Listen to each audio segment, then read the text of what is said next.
Yo, what's going on, guys? What's up?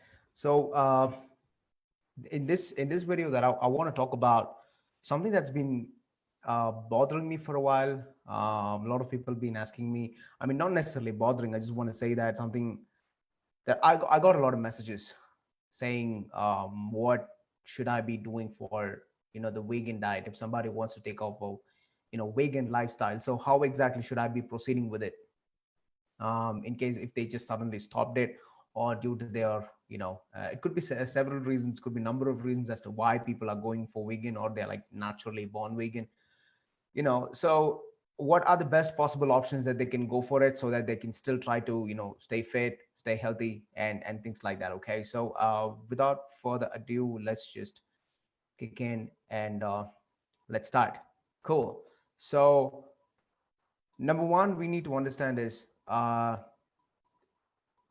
vegan will not provide as much as you know protein that the other diets provide, because the meat is like, if you take chicken or any other meat, it gives anywhere from 23 to 30 grams of protein per 100 grams. Okay, but if you're going for a vegan, you need to be going for a lot more. So that's the only thing which is kind of like a drawback.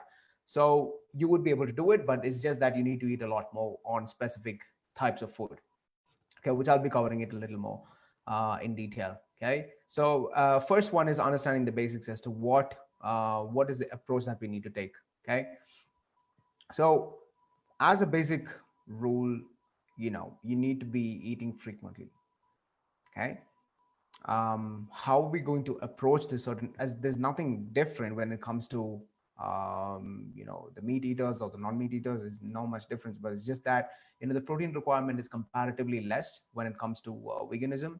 So you need to be going for a lot more food, like lentils or peas or anything of that sort, just to even compromise, I mean, just to even not compromise on your protein requirement. So that's pretty much how you play the game. Okay, so as a general approach, you need to be timing your meal with portion sizes, and you need to be having for anywhere from 4 to 6 meals. Now, how we're going to time your meal is that you need to start eating about 4 to 6 meals. Now, I'll tell you the mathematics behind it. Okay, the reason why I'm telling you, so this is like, I'm a big believer in eating frequently. Okay, and I've been doing this for a lot more times. Okay, a lot more years, because I'll tell you what.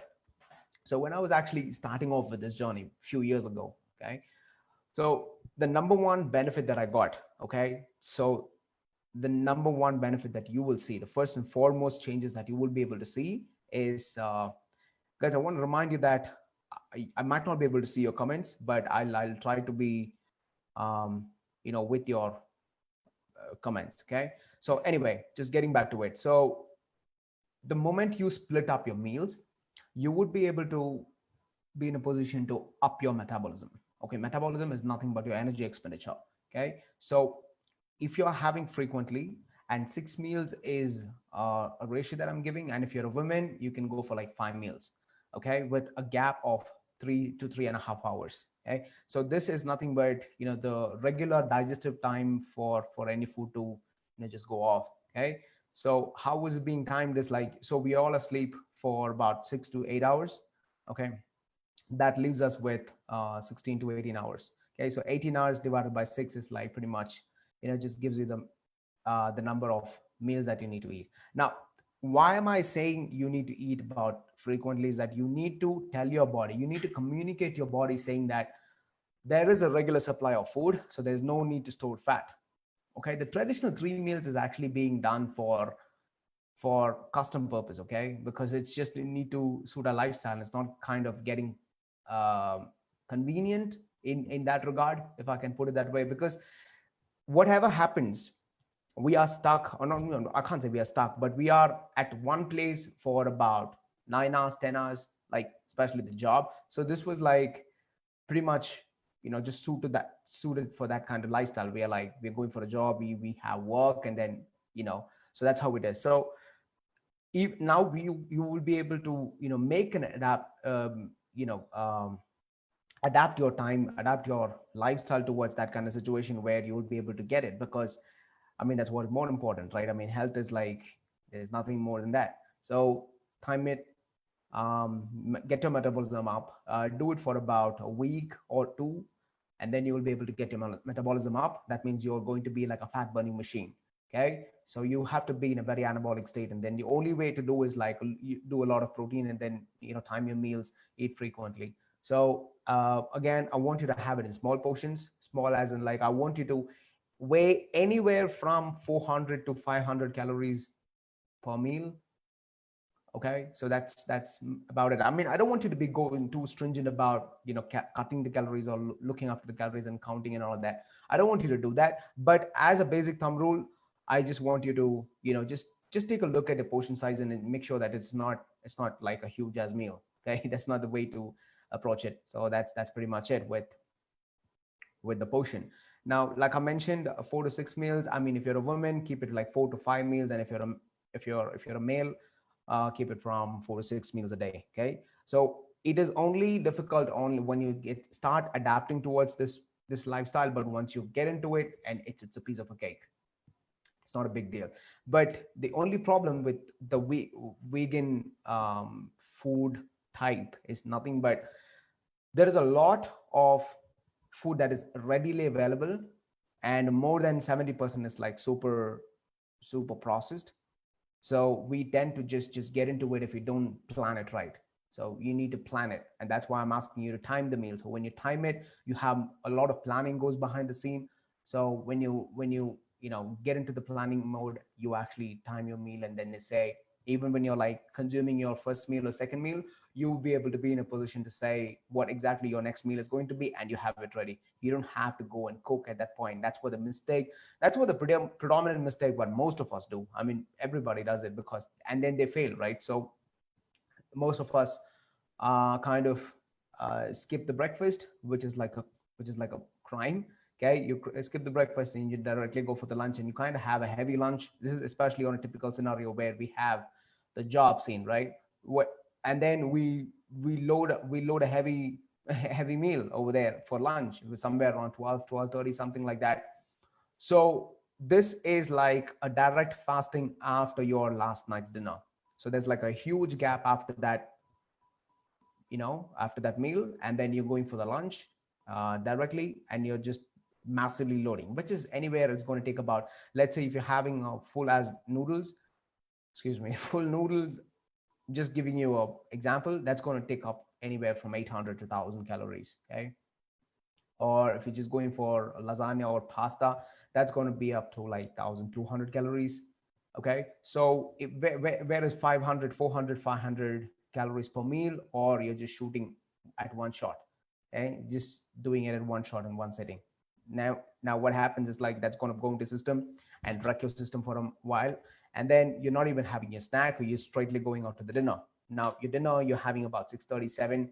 I mean, if you're kind of like a early person who goes early to the bed, now you kind of go and have your dinner at 6:37, and then you're going to go, obviously because you cheated, because you didn't have a good meal at your lunch, you're going to go screw up on the dinner as well. You're going to go something heavy on the dinner. Then what happens after that?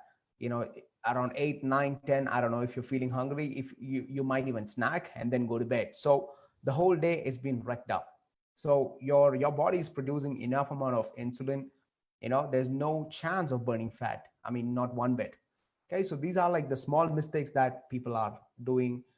And on a regular basis, like on one day, if you just see, okay, it is just a small mistake, but on like if you take a look at this lifestyle for about wide angle lens, let's say 10 years, that's going to be like a compound effect, my friend.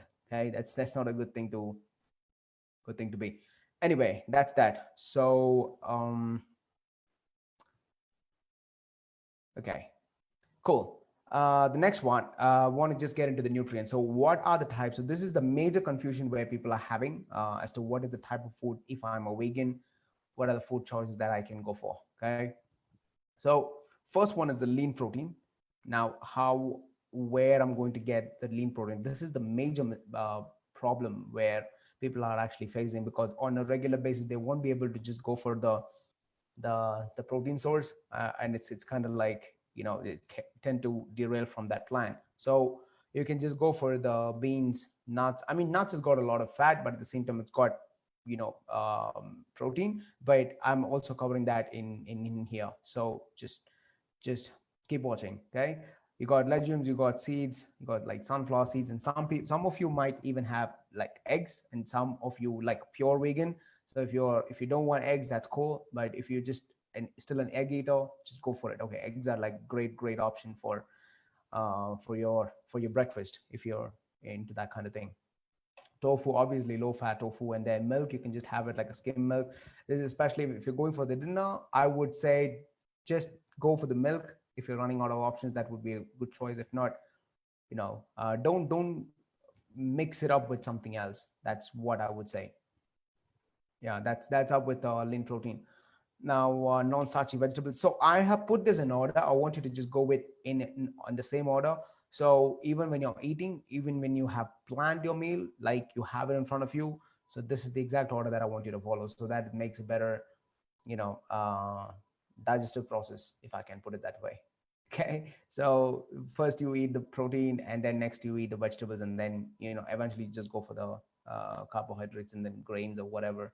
You know what I mean, right? So the last is the water. So that's the approach that I want you to take. I mean, yeah, it does make a difference, because the first thing, if you're trying to ingest carbohydrates, what happens is like there's a good amount of insulin that is being released, and then you're not going to be in a pretty good scenario in, like, if you keep doing it for a long time. So yeah, non-starchy vegetables, you can just go for the broccoli, cauliflower, celery, carrots, and beets. I would say do it after your workout. If you're like strength training and all that, just go for these carrots and beets, because just beets especially just gives you like a great benefit in when it comes to the blood flow.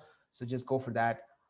Beets, especially after, and again, it's got a good amount of sugar. So that would be a very ideal option when you're actually mixing it up with your meal after the workout. So post workout meal, carrots and beans, just mm, throw in, and that's great. Peppers, bell peppers, tomatoes not on a higher side, because it's got a lot of vitamins. Like the seeds have got a lot of like concentrated vitamin. So I don't recommend it like much, but then you can still go for it. But yeah, and then the zucchini. So coming to the fats, I would say go for the coconut oil. Okay, some of you hate coconut or the coconut oil, so that's cool. You can go for the other options, but coconut oil is just, through a lot of researches have been done, and there's like a tremendous amount of benefits when it comes to the taking off the cholesterol from your body. Now there are like two types of cholesterols, okay, which I'll be covering that in, not in this video, it'll be in a different video. So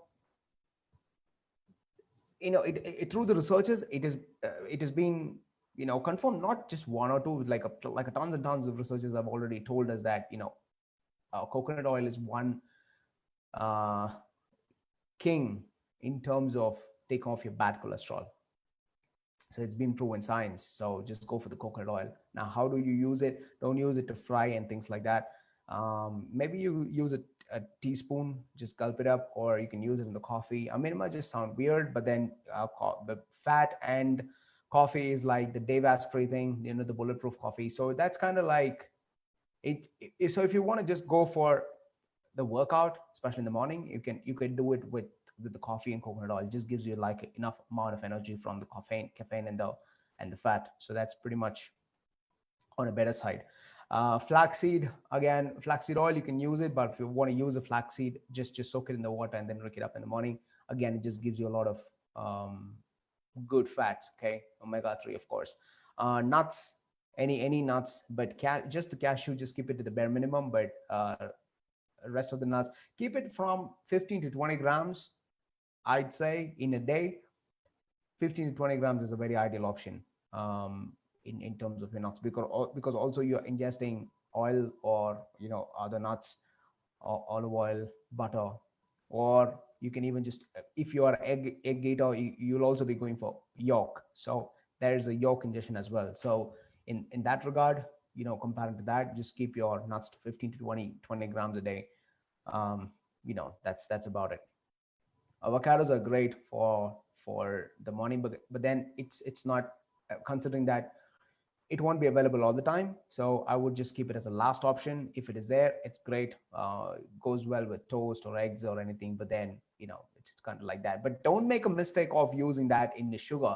I mean, I find it so funny when people take avocado and then they blend that up, put a lot of milk and put a lot of sugar and then just drink it. There's no point in drinking like that. You're just wrecking your system. Okay, don't do that mistake. That's not the way you need to consume your avocado. Butterfruit juice, if I can put it that way. It's not the way how you're supposed to drink it or consume avocados. Anyway, coming to the fruits, I should have put the fruit over here. Anyway, uh, oranges are great. Maybe you can have like 3 oranges in every meal. Not in every meal. I mean, 3 oranges per day, because it just gives you a good amount of citrus. So vitamin C, like crazy amount of vitamin C. Grapes are good, bananas are good, but don't go overboard on that. But don't be afraid at the same time. Don't be afraid of bananas. People just cut down on the carbs and they go for some sports drink or they go for some shake, but they don't go for the bananas. That's always gets me. So don't do that. Kiwi and apples, these things are like great. But then there's a way you need to have it, because there's like grades in every fruit. Most of the fruits, I would say, there are grades. So how grades work is like, so grade A, grade B, grade C, so just let's say you take apple. If you're just having a raw apple, that's grade A. Now if you're you know blending that apple, I think when you blend that apple, it's going to be grade B. Okay, because the fibers break down and then a lot of chemical process which is happening, and obviously there's a bit of sugar. So that's grade B. Now, apple, if you're making it as a syrup and just say no sugar-free syrup, that's going to be grade C. And then if you make an apple pie, that's going to be a grade 4. So there's a lot of, you know what I mean, right? There's a lot of grades. So I mean, it's not just about the apple; it's the whole thing. Whatever, regardless of whatever you eat, whatever you consume, just make sure that you're having the grade A, that is like whole natural, and you don't even have to blend it. I mean, there's a different side of nutritional effects that you're going to get when you're like consuming it in like whole natural way or the other way. Okay, so just go as natural as you can. So coming to the beans and legumes, kidney beans are great, black beans are great. Sometimes even I just take off. So when I just want to stay away from the meat, when I just, like, because I take it almost like most of the time, so I just stay away from it at least for a month or two. I mean, not 2 months, but yeah, month definitely. So in that case, what I do is like I just load myself up with beans. Now, also there is a lot of starch which is coming up along with it, so I don't go overboard on it. Of course, I have to sacrifice a little bit of my protein, but then I don't. I don't. It doesn't kind of hit me because I just have eggs on the other side. So it works well for that. Coming back to the nuts and seeds, so these are the things that I want you to exactly just go for it, like almonds, walnuts, pistachios, cashew, sunflower seeds. But regardless of whatever you're going, keep it to 15 to 20 grams. That's the bare minimum. That's the amount, if you can keep it. Okay. All natural, any of the nut butters, you can do it. I mean, preferably just try to do it at home, because anything that is packed, I would say it's just loaded with a lot of preservatives and things like that. So that's not what I want you to go for it, because see, again, people might just say it's going to be a very small quantity and is not going to make much impact. So I would say whatever goes inside your mouth, it just makes an impact. Of course it does. Okay, because eventually when the food hits the bloodstream, you cannot escape. This is like nothing happened. I want uh I won't put on weight if I eat in the dark. I won't put on the weight if nobody sees me. It's like something like that. So people have these crazy analogies. Anyway, something like that. So just try staying as natural as possible. People might just say, okay, so you could even just see all these all natural nut butters when you go to the supermarket. But I would say you cannot really trust when it comes to that. So I would say do it at your home, and if you really can't do it, and then you just go home. I mean, go get it. That's cool. But don't put that with any of the other sources and then mix it up. So people have the nut peanut butter or almond butter or anything with the toast. That's very bad. Okay, especially for the night. That's suicidal. Okay, you can just go only with the butters because it's going to stay in your system for a while, slow digesting, which is great. Okay, so Again, there's no sugar because it's all natural, so that's a great way of doing it. So you cannot have it like if I have already told you that you can just go for the milk, which is a great choice. Okay, but butter, if that's a great choice. But what people mistake this is like they go for a butter like a 2 or 3 teaspoons of like butter, blend that up on the toast, and then they eat, finish it off with a glass of milk, and then go for some dessert, and then go to bed. And they say, okay, I'm not losing weight. Tiny mistakes, guys, but makes a big difference. So yeah, that's with the butters. And next one is the starchy vegetable. I would ask you to go for the only when you don't really have options, when you run out of options. So that's the only time when you're actually going to go for it. um, but I would say keep it as a last resort, last option, like potatoes, tapioca. Potatoes are great, especially when you're like after post workout, you can just go for it. These are like it's got a pretty good amount of sugars, which actually spikes your insulin, which is good. Again, insulin is your best friend and your worst enemy. So how you need to play around with it is where you uh, track your weight loss or fat loss or anything like that. So that's pretty much it. Okay. Uh, the last one is a beverage, which is obviously important. um, Green tea, water. Just load yourself with water, especially when you get the craving. So people just say, "How do I stay away from the craving?" So I'm getting the craving. How do I stay away from it? So the best way to approach the craving thing is like when you every time when you're craving, especially for the tea or coffee or uh, the the cake, anything. First thing I want you to do is like load yourself with water. Okay, just fill it up to the brim. So what happens is like there's human body always confuses thirst with hunger. Okay, so at that point what you can actually manipulate this is like by drinking a lot of water so that your hunger is kind of like out. Okay, and then eventually after a while you can just, by the time the hunger is kind of going down, you can just go for that. Every time when you fill yourself with water, so what happens is like you feel so full you don't feel like eating anything. Okay, at that point you can just go and have your snack or have your planned meal, and then you can just get back. So you won't have that craving anymore. I mean, this is the one strategy that I've worked best for me. So I would just go for it. I mean, there's something else that I do, but I don't want you to necessarily do it because you just kind of slip off, especially when I'm cutting down.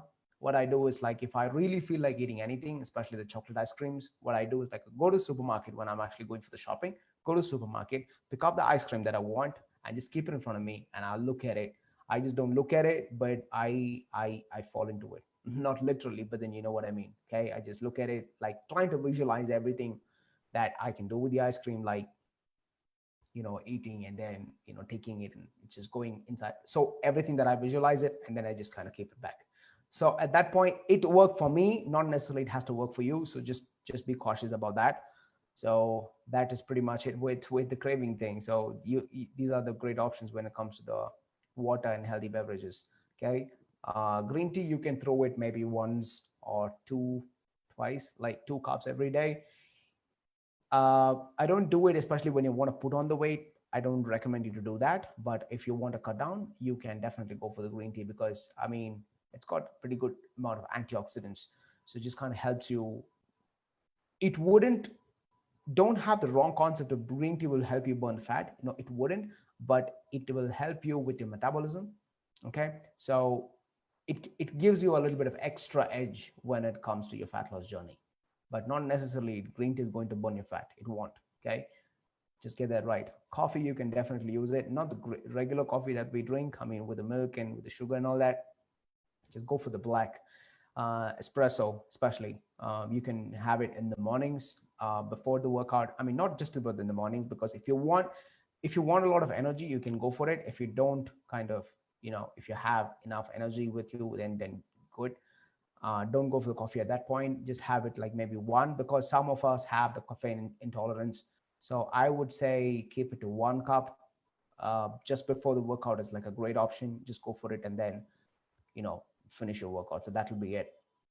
Fruit infused water, if you're at work, if you're stuck at work, maybe you can just do this infuse some fruits in your water bottle, just keep drinking it.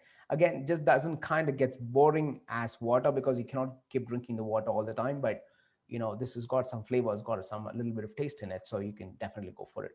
uh Infused water, that's about it. Okay, so the next one, obviously, how are you going to prep the whole journey? Okay, so everything falls into the planning. That's the first and foremost, because if you're failing to plan, you're planning for failure. Okay, so that's I mean, it doesn't make any difference even when it comes to the diet or your lifestyle, because now that you are planned to eat about 5 times to even 6 times a day, so what you really need to do is, I want you to be really conscious as to what you're going to eat and how your day is going to look like, how your tomorrow is going to look like technically. Okay, so if you just wanted to make that to-do list, okay, so you have your workouts ready, you have your food ready, so like I said, when you're having your second meal, you already know what your meal number 4 is going to be, meal number 5 is going to be. So this is like a minor action. It's just a very small action that you're doing, but it's going to benefit you in a great way. And I've been having this lifestyle for like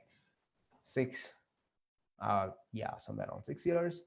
Because it's just, I don't have to run out of options on the next day, because when you miss one meal, your brain kind of acts crazy. You just kind of lose your cool, and then you feel something so weird about it. And when people, nothing bothers you, and see, when you eat like that, it's going to bother a lot of people. Okay, what exactly is happening over here? Okay, but when you actually miss a meal, and that's when it really bothers you. And then you have people coming and asking, why are you acting so mad and all that, because it's so weird for you to miss a meal.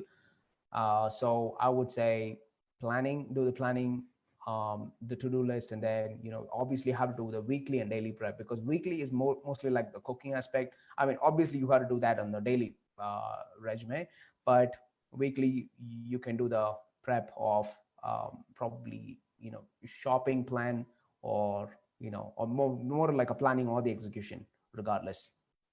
So I would say planning is the most fundamental basics of this whole lifestyle, because the food that you're supposed to eat when you're actually going for a fat loss is not what you actually get or in the real world. Because anytime you go for a restaurant, and every time you go for the cafeteria, you go to the pantry, you don't get the food that you're actually supposed to eat. You'll never get it. Maybe 10%, maybe even 5%, but you'll never get the food that you're actually supposed to eat, because everything is being seasoned, man. Everything is got so empty calories. I mean, you don't want to go for that. You don't want to go for that. That's the one advice that if I can give you, never eat out. So somebody was asking me, what is the best food that I can eat in my cafeteria? I said, stop eating from cafeteria. I mean, that's the one thing. I do it? Of course, I was doing it, but not on a regular basis. I don't suggest you to do it on a regular basis, because they don't know what your goal is. I don't blame them. It's not about the blame game, but you need to know about your goal, and I want you to be more strict with it, be more disciplined with it. Just stick to it. Okay, don't just fall into the ease of cafeteria or anything. Okay. uh Last but not the least is like, just try to avoid as much as possible. The processed food is like, it's like crazy, because to me, let me put it this way: every uh the french fries that you eat, okay, so when the potatoes are out, okay, out after the harvest, it's already comes out with a lot of chemicals, because they use it for growing it, and then when it comes out, it's already contained a lot of chemicals and things like that. So when it comes out, it's out, it goes to the hands of the people, and then they cut it and chop it and do their own thing, do their own magic to make it from natural to supernatural. Okay, it's already not natural, so it's like double adulterated when it comes to preservatives, and not preservatives, I mean a lot of chemicals. Because I mean, look, let me tell you something: billions of dollars has been poured into everything that has been consumed, because natural food will never taste so good. In that I can guarantee. But if something tasting so good and just say this is healthy, don't buy in it. That's it. Don't buy in it, because they want you to go back all the time. They want you as a customer. They don't care about your health. So you just try to stay away from it. I mean, I'm asking you to do it all the time. No, of course you can do it, but just keep it to the bare minimum. Maybe one or twice a week. Twice a week is good. every time when you're doing it, even once or even twice, and not 2 days, but then it's just twice, 2 meals. I mean, that should be a pretty good um, frequency. Once in 3 days, or preferably once in 7 days, but then once in 3 days is kind of okay. Okay, to some extent. So I hope that you have found a good value. Wow, we've covered a lot in this. So yeah, I hope that I've covered a lot in this. Now what I want to tell you is, I am planning to go on a journey, 100-day journey. Okay, so whoever is interested, I want you to comment, DM me, message me. Okay, um, I'll be sending you out your link, and I want you to register. It's a very limited register. So what happens in this 100 days is very simple. So I'm going to go straight deep down into the details of what exactly that I do, and I want to change a lot of lives. Okay, so the procedure is very simple. Get yourself registered. You'll get links every day. All I want you to do is just click on the link, watch my video, and take action. So what I'm sharing in that link will be like whatever I'm doing, on whatever I'm doing today, you're going to get the link. Okay, so you get the link, you watch the video, and then you're going to follow the exact same thing on the next day. That's it. So it's just that I will be leading one day ahead of you. So all I want you to do is just click the link, watch the video, and take action. So this is a very limited um, thing, because I don't want to keep it for a long time, and I'll be starting that soon. So also I'll be giving the link in this. So click on the link, get yourself registered. Don't miss out this opportunity. Okay. So having said that, stay hard and kill it, guys. Okay. I'll see you around in the next video. Bye bye.